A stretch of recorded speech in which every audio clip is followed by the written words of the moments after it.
So finally express entry के जो changes हैं वो अनाउंस हो चुके हैं। तो मैं आपको थोड़ा सा बैकग्राउंड दे देता हूं। जो भी कनाडा आना चाहता है उसके लिए सबसे जो मेन और इजी तरीका था कनाडा आने का विदाउट जॉब ऑफर, विदाउट मोर रिक्वायरमेंट्स, वो था एक्सप्रेस एंट्री। एक्सप्रेस एंट्री के थ्रू जब अभी का सिनारियो था तो स्कोर बहुत ऊपर जा चुका था। 480 प्लस स्कोर था जो कि लेना बहुत मुश्किल था। मोस्ट ऑफ द सिनारियोज में अगर आप सारा कुछ कर लेते हैं तो आईएल्ट्स वगैरह, तो भी ये स्कोर लेना बहुत मुश्किल हो गया था, क्योंकि उसमें हर कोई बंदा एक दूसरे से कंपीट करता था। जिसका ज्यादा स्कोर होता था वो उसको पीआर इनवाइट दे दिया जाता था। लेकिन इसमें प्रॉब्लम ये थी कि जो कनाडा की गवर्नमेंट थी उसको चाहिए थे पर्टिकुलर स्किल में जहां पर शॉर्टेज है वो वाले बंदे। तो बहुत टाइम से ये रिक्वायरमेंट थी कि कनाडा सिर्फ ऐसा ना करे कि जिसका ज्यादा स्कोर है उसको इनवाइट कर ले। एक नया बिल पास हुआ, जिस फील्ड की ज्यादा डिमांड है उस फील्ड में लोग कंपीट करेंगे और उस फील्ड में जिसका सबसे ज्यादा स्कोर होगा उसको इनवाइट किया जाएगा। उस बिल का नाम था बिल C-19। इसको बोला जाता है कैटेगरी बेस्ड सिलेक्शन या फिर कैटेगरी बेस्ड नॉमिनेशन। ये जो कैटेगरी बेस्ड नॉमिनेशन अब स्टार्ट हुई है एक्सप्रेस एंट्री का ही पार्ट है, और इसमें जो कैटेगरीज हैं वो डिफरेंट कैटेगरीज हैं। सो इससे काफी रिलीफ मिलेगा लोगों को।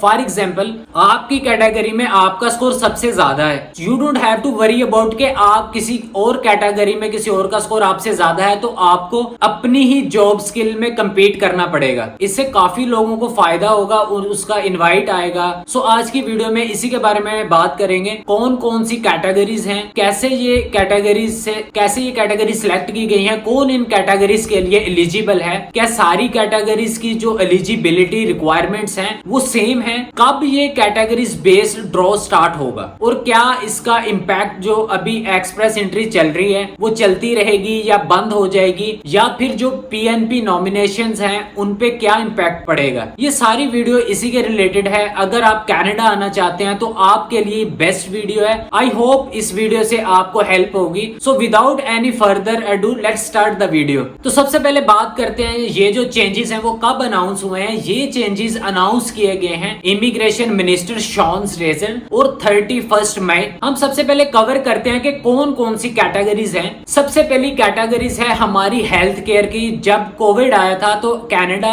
ऑलमोस्ट सारी कंट्रीज को डॉक्टर्स की शॉर्टेज तब रियलाइज हुई थी, राइट। तो कनाडा में डॉक्टर्स की बहुत ज्यादा शॉर्टेज है। इसी वजह से जब भी हेल्थ केयर की बात आती है तो हेल्थ केयर में बोलते हैं कि कनाडा XX वर्ड है, यहाँ पे हेल्थ केयर फ्री तो है लेकिन लोगों की बारी नहीं आती। तो इस वजह से डॉक्टर्स की बहुत ज्यादा डिमांड है कनाडा में। अब आप सोचेंगे कि फुरकान जो आउटसाइड कनाडा में वो डॉक्टर्स हैं उनको यहाँ पे जॉब नहीं मिलती, विच इज ट्रू। अभी तक के लिए अब तक क्या होता था कि जो एजुकेशन थी या जो रिक्वायरमेंट्स थी वो बहुत ज्यादा स्ट्रिक्ट थी, और इस चीज की जो बात है वो पार्लियामेंट में भी की गई, और यहाँ के जो हॉस्पिटल्स हैं, एम्प्लॉयर्स हैं और ऑर्गेनाइजेशंस हैं, प्रोविंसेस, ये सारे लोग मिलके इन्होंने इस चीज के ऊपर डिस्कशन किया कि वो जो बैरियर्स हैं वो काफी हद तक ईज ऑफ किए गए हैं। इसमें कौन कौन से प्रोविंसेस में कितनी कितनी जॉब्स हैं ये भी आपको पता लग जाएगा, और वो मैं आपको डिस्क्रिप्शन के अंदर भी मेंशन कर दूंगा। एंटारियो में सबसे ज्यादा है, उसके बाद क्वेबेक है, अल्बर्टा है। ये सारे नंबर्स हैं कि कौन सी प्रोविंस में मिलके उन्होंने इस चीज के ऊपर डिस्कशन किया। वो जो बैरियर्स हैं वो काफी हद तक ईज ऑफ किए गए हैं। इसमें कौन कौन सी प्रोविंसेस में कितनी कितनी जॉब्स हैं ये मैं सारी डिस्क्रिप्शन के अंदर मेंशन कर दूंगा।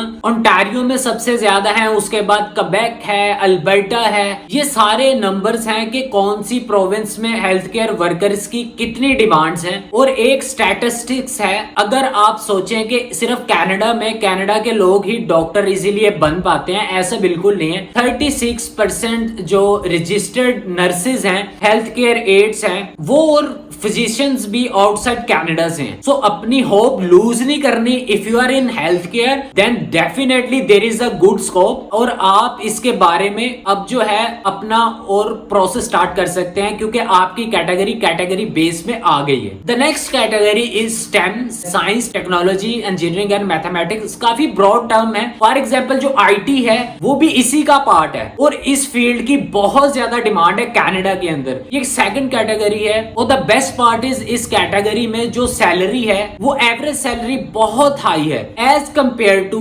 अकोमोडेशन इंडस्ट्री या फिर फूड इंडस्ट्री की बात करें। On an average stats Canada के अकॉर्डिंगली जो आप स्टेम से अगर आपका एक्सपीरियंस है, आपको यहाँ जॉब मिलती है, तो आप ऑन एन एवरेज 35 से $36 पर आवर अर्न करते हैं एज कंपेयर टू $16 या $70 पर आवर जो फूड इंडस्ट्री में लोग अर्न करते हैं। और इस कैटेगरी की जो डिमांड है वो इन फ्यूचर भी बहुत ज्यादा है, क्योंकि यहाँ पे रिटायरमेंट्स काफी हो रही हैं इस फील्ड में। That's why this category is usually demand here. और अगर आप इस फील्ड से हैं, definitely this is a good news for you. Trade category, trade में मारे आ जाते हैं जैसे होलसेल ट्रेड या फिर रिटेल सेक्टर में अगर आप जॉब करते हैं, इस फील्ड की भी डिमांड बहुत ज्यादा है कनाडा के अंदर। I believe one of the easiest field मैं इसको बोलूंगा, क्योंकि डिटेल में यू कैन इजीली एंटर। अगर आप इस फील्ड के अंदर आपका एक्सपीरियंस है, देन काफी प्रोविंसेस हैं जहां पर जॉब्स बहुत ज्यादा हैं। इस फील्ड के अंदर jobs as compare to other field से भी बहुत ज्यादा हैं। आपको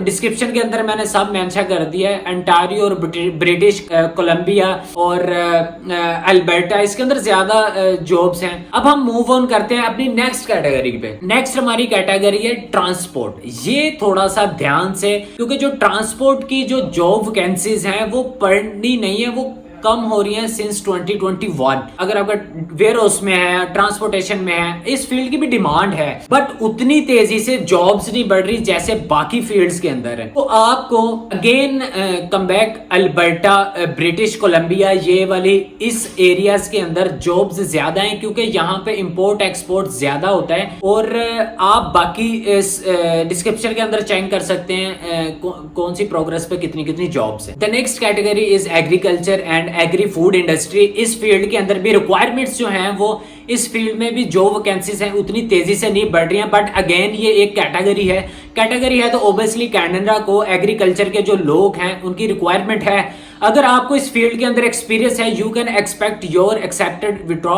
आई बिलीव ये समर से स्टार्ट हो जाएगा। एग्जैक्ट डेट तो अनाउंस नहीं हुई, लेकिन एग्रीकल्चर वालों की जो कैटेगरीज है वो स्पेसिफिकली अलग से बनाई गई, और किस प्रोविंस में कितनी डिमांड है वो मैं आपको अगेन बता दूंगा इस कैटेगरी के लिए। मेक श्योर कि जो एग्रीकल्चर है उसमें इतना ज्यादा नहीं, वो रूरल एरियाज या फिर कम्युनिटीज के अंदर होगा। आपको इस चीज का भी आइडिया होना चाहिए। तो टोटल 6 कैटेगरीज हैं। जो फाइनल कैटेगरी है वो है फ्रेंच लैंग्वेज की। अगर आपको फ्रेंच आती है तो आपकी सेपरेट कैटेगरी है। अब मैं इसलिए हमेशा आपको कहता हूं कि अगर आपने हर चीज ट्राई कर ली, आपका स्कोर नहीं बन रहा, तो फ्रेंच सीख लो। फ्रेंच की एक तो कैटेगरी अलग बन गई है, और अलग अलग प्रोविंसेस में अलग अलग फ्रेंच की कैटेगरीज होती हैं। मतलब पीएनपीस की भी अलग है। अब इस ड्रॉ के अंदर भी अलग कैटेगरी बन गई है। आपको इसके अंदर एनसीएलसी 7C चाहिए।